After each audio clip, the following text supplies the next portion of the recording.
Hi guys, அனைவருக்கும் வணக்கம். Welcome back to our channel. இன்றைக்கி பார்த்தீங்கன்னா கங்குவா திரைப்படத்தோட ட்ரெய்லர் வந்து ரிலீஸ் பண்ணியிருந்தாங்க. இந்த ட்ரெய்லரை வந்து பார்க்கும்போதே சூப்பராகவே இருந்துச்சு. ஆல்ரெடி ஒரு கிளிம்ஸ் வீடியோவும் விட்டுருந்தாங்க.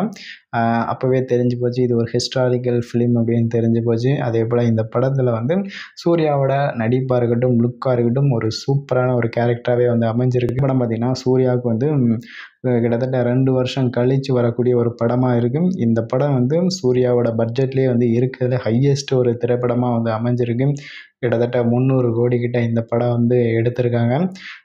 இந்த படத்துக்கான எதிர்பார்ப்புகள் பயங்கரமாக இருக்குது. இந்த படம் அக்டோபர் 10ஆம் தேதி ரிலீஸ் ஆக போகுது அப்படிங்கிற மாதிரி அனௌன்ஸ்மெண்ட்டு எல்லாமே அப்போவே விட்டாங்க.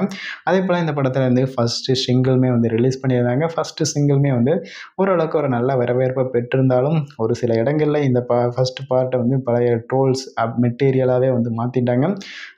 பட் இப்போ பார்த்தீங்கன்னா அந்த படத்தோட ட்ரெய்லர் ரிலீஸ் பண்ணியிருக்காங்க. ட்ரெய்லருமே ஒரு சூப்பராகவே இருக்குது. அதே போல் நம்ம படத்தோட வில்லனா வந்து பாபி டியோல் அவர் தான் வந்து நடிச்சிருக்காரு. ஆல்ரெடி நம்ம அனிமல் படத்தில் வந்து பார்த்துருப்போம். அந்த வில்லன் தான் இந்த படத்துலையும் வில்லனாக வந்து நடிச்சிருக்காரு. ட்ரெய்லரே வந்து ஒரு மாசாக கொடுத்துருக்காங்க.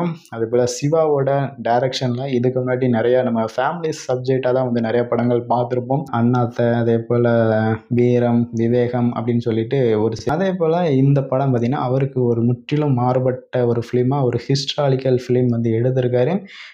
இந்த படம் பயங்கர ஒரு எதிர்பார்ப்புகளோடு இருக்குது. அதே போல் அவங்களோட டீம்லலாம் வந்து ப்ரொமோஷன் வந்து வெளிநாடுகள்லாம் பண்ணணும் அப்படிங்கிற மாதிரிலாம் பேசிகிட்டு இருக்காங்க. ஸ்டூடியோ கிரீன் அவங்களோட ஒரு ஹையஸ்ட்டு பட்ஜெட் ஃபிலிம்னால் இந்த கங்குவா திரைப்படம் தான். அதே போல் பார்த்திங்கன்னா இந்த படம் வந்து கிட்டத்தட்ட ஒரு 10-15 லாங்குவேஜ் கிட்ட வந்து ரிலீஸ் ஆகும் அப்படிங்கிற மாதிரி போட்டிருக்காங்க. பட் எத்தனை லாங்குவேஜில் வரப்போகுது அப்படிங்கிறத நம்ம ரிலீஸ் ஆகிறதுக்கு முன்னாடி தான் தெரிய வரும். நீங்கள் எந்த அளவுக்கு கங்குவா திரைப்படத்து மேலே ஆர்வமாக காத்துட்ருக்கீங்க அப்படிங்கிறத மறக்காமல் கமெண்ட் பண்ணுங்கள். அதே போல் ட்ரெய்லர் உங்களுக்கு வந்து பிடிச்சிருந்தா இல்லையா அப்படிங்கிறத மறக்காமல் கமெண்ட் பண்ணுங்கள். அதே போல் உங்களுக்கு இந்த வீடியோ பிடிச்சிருந்தா லைக் பண்ணுங்கள், சேனலை சப்ஸ்கிரைப் பண்ணுங்கள். வேறு ஒரு வீடியோவில் உங்களை சந்திக்கிறேன்.